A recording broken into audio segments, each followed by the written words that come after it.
오늘 하나님 말씀은 요한복음 3장 22절에서 30절입니다. 오늘 하나님 말씀은 요한복음 3장 22절에서 30절입니다. 자막에 나오시면 다 같이 합독하도록 하겠습니다. 그 후에 예수께서 제자들과 유대 땅으로 가서 거기 함께 유하시며 세례를 베푸시더라. 요한도 살렘 가까운 에논에서 세례를 베푸시니 거기 물이 많음이라. 그러므로 사람들이 와서 세례를 받더라. 요한이 아직 옥에 갇히지 아니하였더라. 이에 요한의 제자 중에서 유대인과 더불어 정결 예식에 대하여 변론되었더니 그들이 요한에게 가서 이르되 랍비여, 선생님과 함께 요단강 저편에 있던 이곳 선생님이 증언하시던 이가 세례를 베풀매 사람이 다 그에게 가더이니라. 요한이 대답하여 이르되 만일 하늘에서 주신 바 아니면 사람이 아무것도 받을 수 없느니라. 내가 말한 바 나는 그리스도가 아니요 그의 앞에 보내심을 받는 자라고 증언한 자는 너희이니라. 신부를 취하는 자는 신랑이나 서서 신랑의 음성을 듣는 친구가 크게 기뻐하나니 나는 이러한 기쁨으로 충만하였노라. 그는 흥하여야겠고 나는 쇠하여야 하리라 하니라. 아멘. 오늘 이 말씀을 근거로 세례 요한의 사명이라는 제목으로 은혜를 나누려고 합니다. 세례 요한은 하나님께서 보내시는 구약과 신약을 잇는 마지막 선지자로서 예수님의 길을 준비하고 회개를 외치면서 겸손과 담대함을 보여주는 사명자라고 말할 수 있습니다. 오늘 우리는 세례 요한의 삶을 통해서 하나님께서 우리에게 주시는 사명을 다시 한번 생각해 보려고 합니다. 그 사명을 세 가지로 정리하여 함께 은혜를 나누도록 하겠습니다. 첫째, 주님의 길을 예비하는 사명입니다. 한번 우리 따라해 보실까요? 주님의 길을 예비하는 사명. 네, 구약의 예언에는 메시아 오심에 대해서 예언을 하고 있습니다. 동시에 세례 요한의 사명도 함께 예언되고 있습니다. 그 대표적인 예화가 말라기서 4장 5절입니다. 말라기서 4장 5절 한번 같이 읽도록 하겠습니다. 보라, 야외에 크고 두려운 날이 이르기 전에 내가 선지자 엘리야를 너에게 보낼 것이다. 엘리야가 다시 올 것이라고 예언하지만 예수님은 이것이 실제 엘리야가 아니라 세례 요한을 가리킨다라는 것을 마태복음 11장 10절에서 분명히 말씀하고 계십니다. 마태복음 11장 10절 우리 함께 읽도록 하겠습니다. 기록된 바 보라, 내가 내 사자를 내 앞에 보내노니 그가 내 길을 내 앞에 준비하리라 하는 것이 이 사람에 대한 말씀이니라. 네. 또 이사야 40장 3절에도 예언을 하고 있습니다. 함께 읽겠습니다. 외치는 자의 소리여 이르되 너희는 광야에서 야외의 길을 예비하라. 사막에서 우리 하나님 대로를 평탄케 하라 라고 예언하고 있습니다. 이 예언은 마태복음 3장 2절에 가서 실제로 세례 요한이 광야에서 회개하라 천국이 가까웠느니라 라고 외치면서 그 메시아의 길을 준비하면서 그걸 성취되었다라고 얘기하고 있습니다.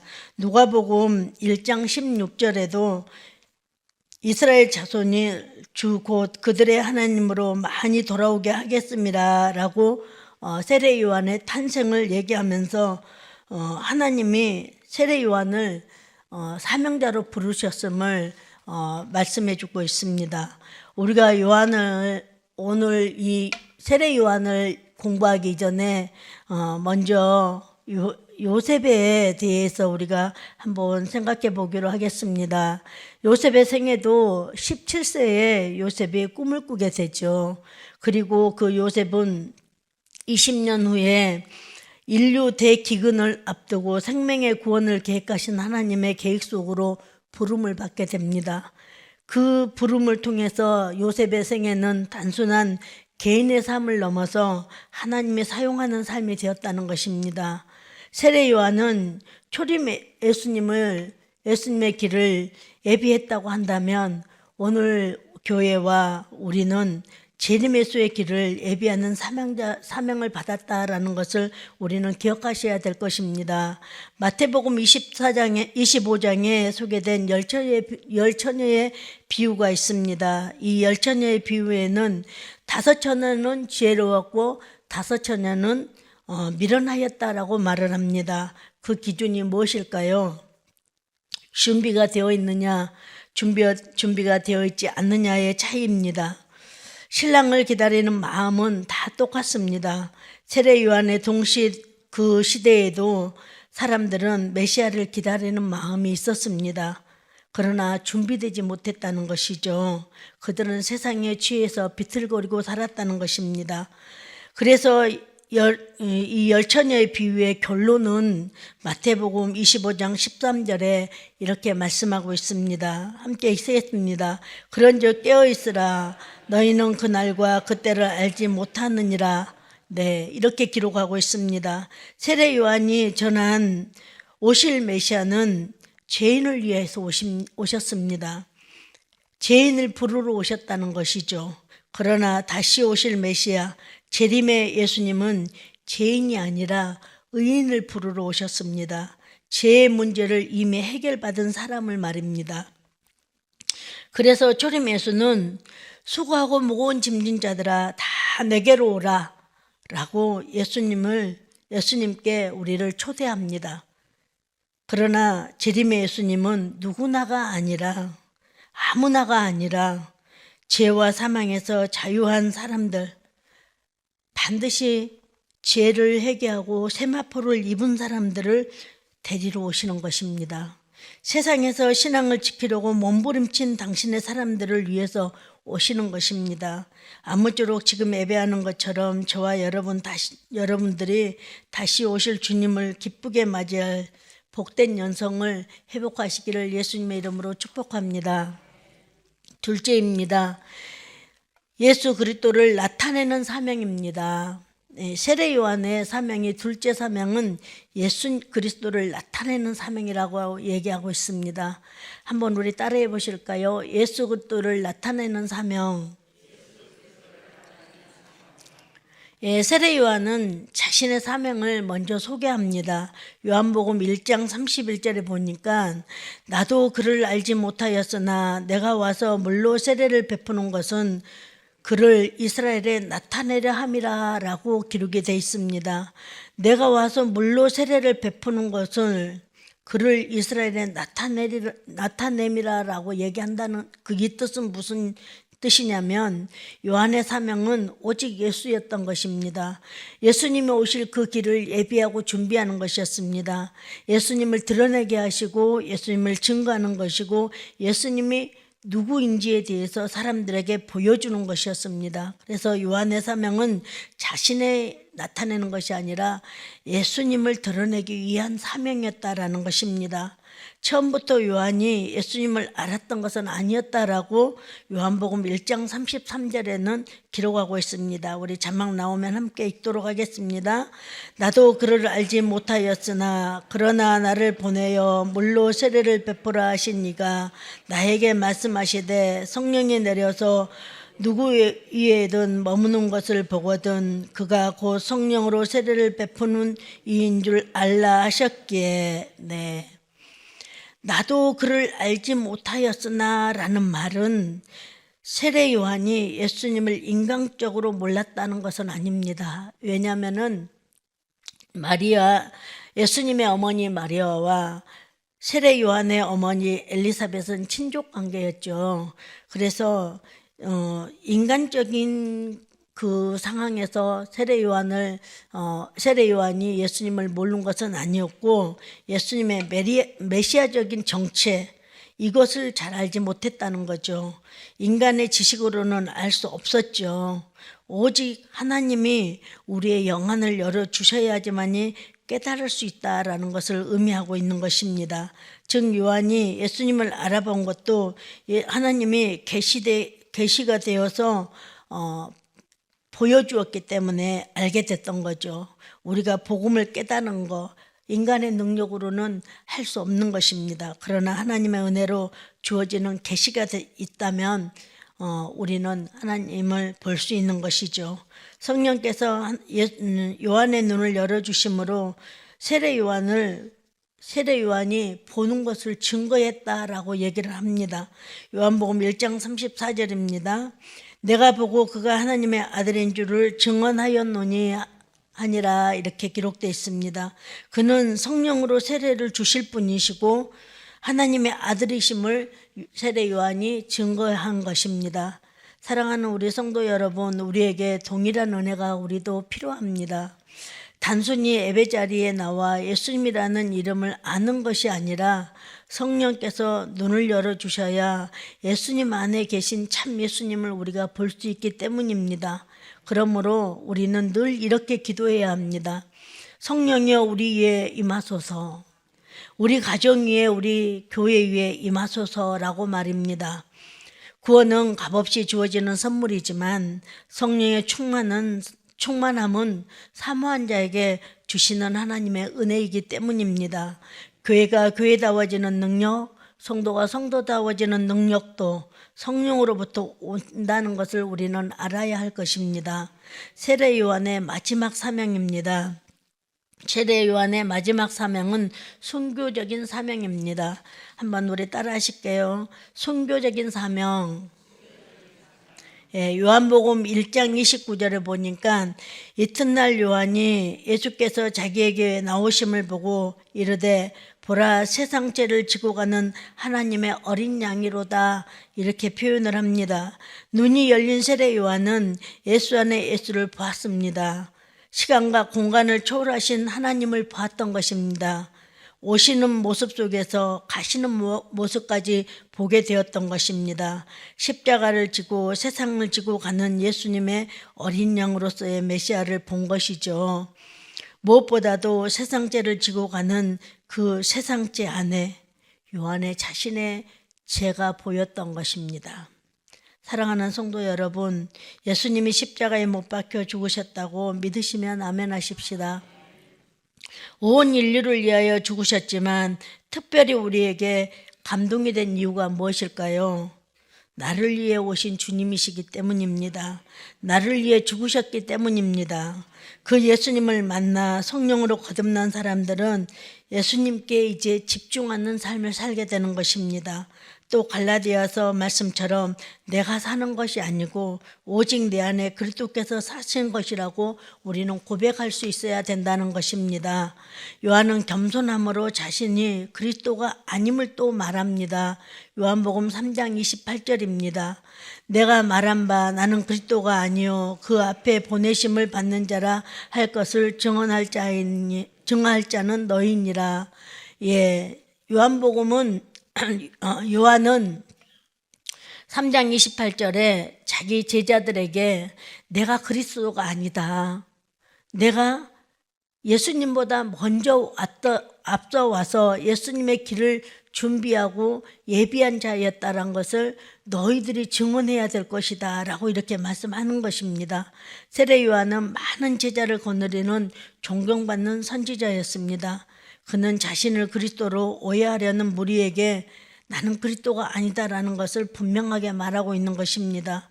그리고 신부를 취하는 자는 신랑이라고 자신을 신랑의 친구다라고 말하고 있습니다. 요한복음 3장 29절입니다. 나오면 같이 읽겠습니다.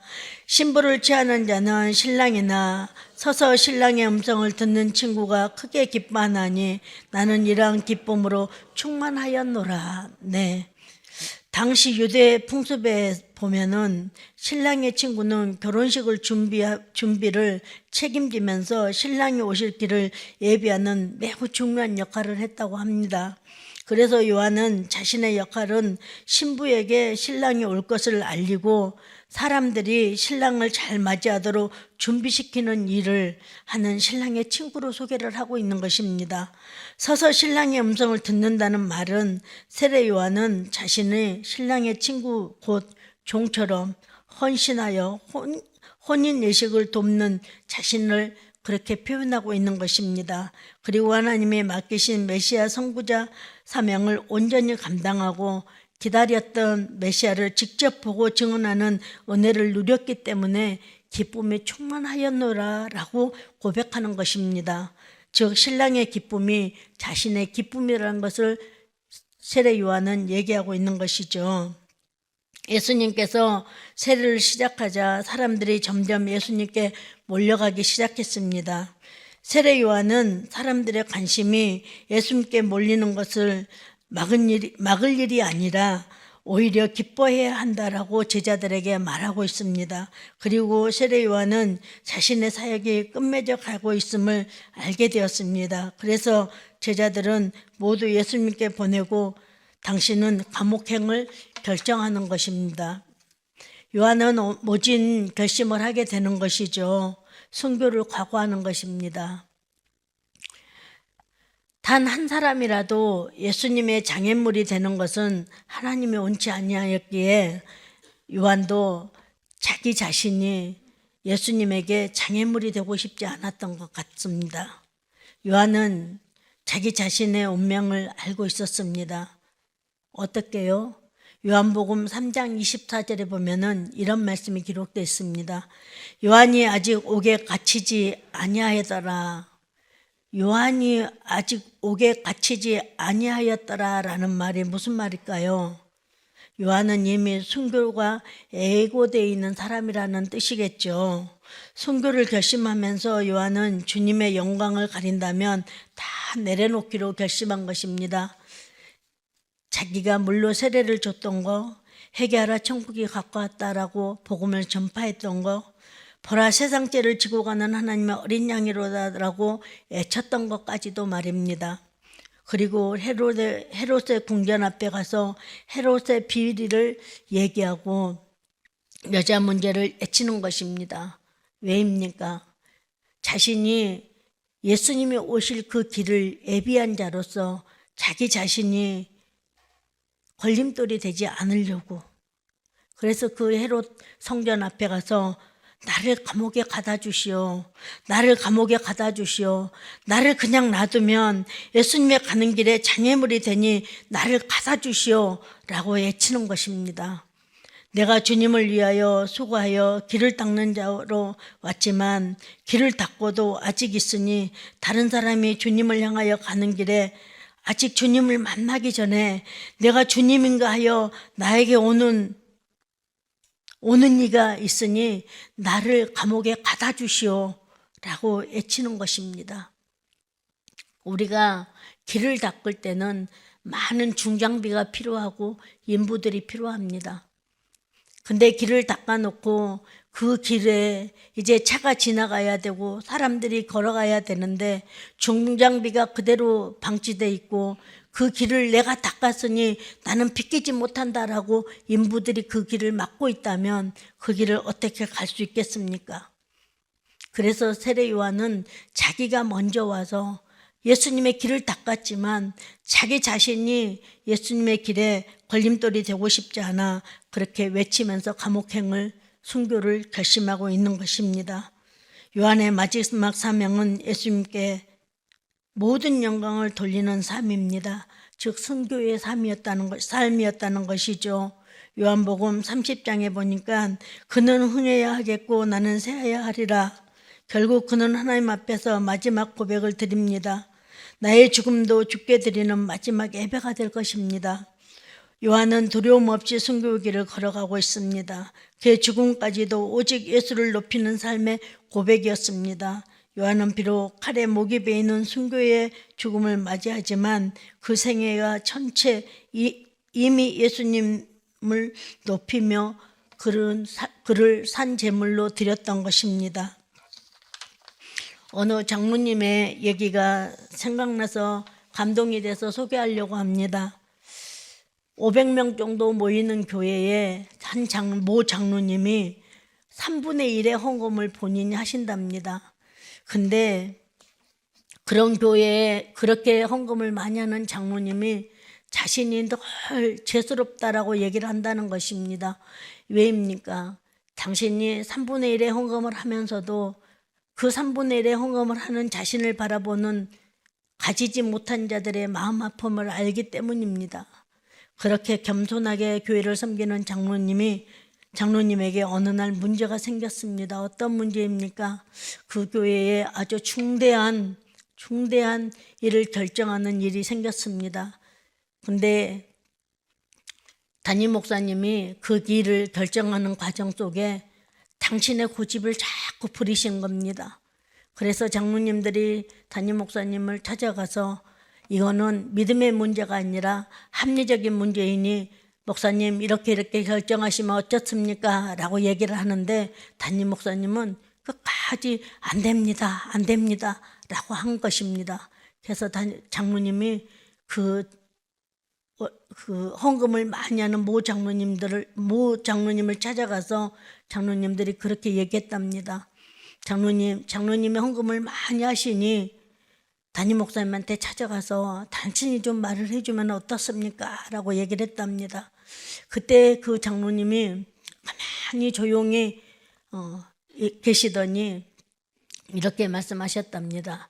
저는 헌금을 많이 하는 것도 성도들한테 부끄럽고 죄스러운데 저보다 말까지 하라 하면 저는 은혜의 생활을 할 수가 없습니다. 장로님들 정말 죄송합니다. 저는 담임 목사님이 거꾸로 가도 따라갈 것입니다. 라고 얘기를 했답니다.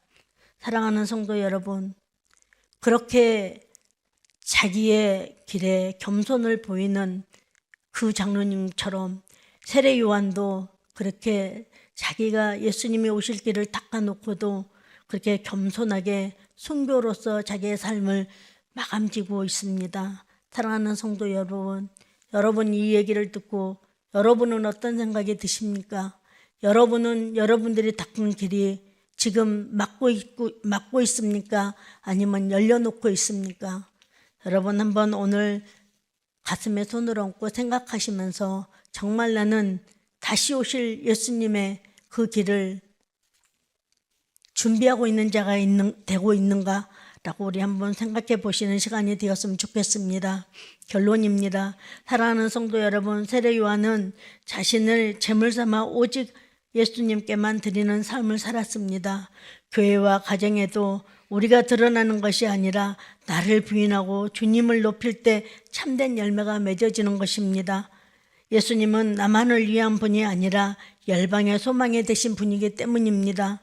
그러므로 세례 요한의 사명은 우리의 사명인 것입니다. 우리는 주의 길을 예비하며 재림의 주님을 기다리고 성령 충만하여 예수님을 나타내며 모든 영광을 예수님께 돌리고 자신을 낮추는 삶을 살아야 할 것입니다. 성탄을 앞두고 다시 오실 주님을 기쁘게 맞이할 준비된 성도가 되시기를 예수님의 이름으로 축복합니다. 기도하겠습니다. 사랑하는 주님, 세례 요한의 사명을 통해 우리의 부르심을 다시 알게 하심을 감사합니다.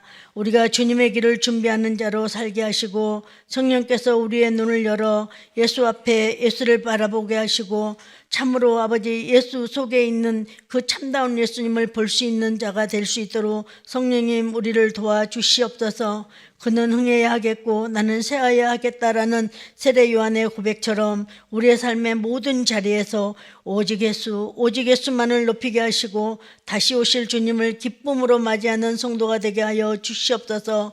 예수님의 이름으로 기도합니다. 주기도문으로 마치도록 하겠습니다. 하늘에 계신 우리 아버지여, 이름이 거룩히 여기심을 받으시오며 나라가 임하시오며 뜻이 하늘에서 이루어진 것 같이 땅에서도 이루어지이다.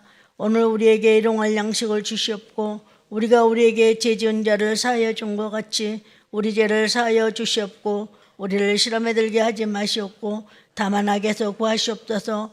나라와 권세와 영광이 한 아버지께 영원히 있사옵나이다. 아멘.